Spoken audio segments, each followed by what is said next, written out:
Kung patawad ka na ba? Kung ang Diyos nakapagpatawad, bagay hindi naman ako Diyos. No? Pero ang hiling ko lang,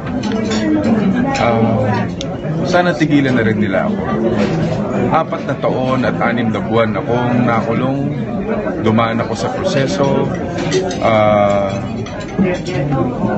tapos kung gugustuhin ko tumakas noon, hindi sana nakatakas na ako, di ba? Dahil lumabas na ako ng bansa. Pero hinarap ko itong kaso, binato nila sa akin nang walang takot dahil ako naniniwala na wala akong kasalanan.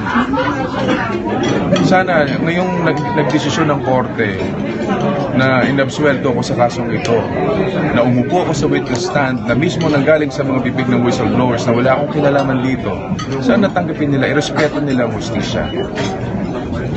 Pero sa patuloy na pagbanat nila, pakiusap ko, tama na. Masakit na po yung pinagdaanan ko.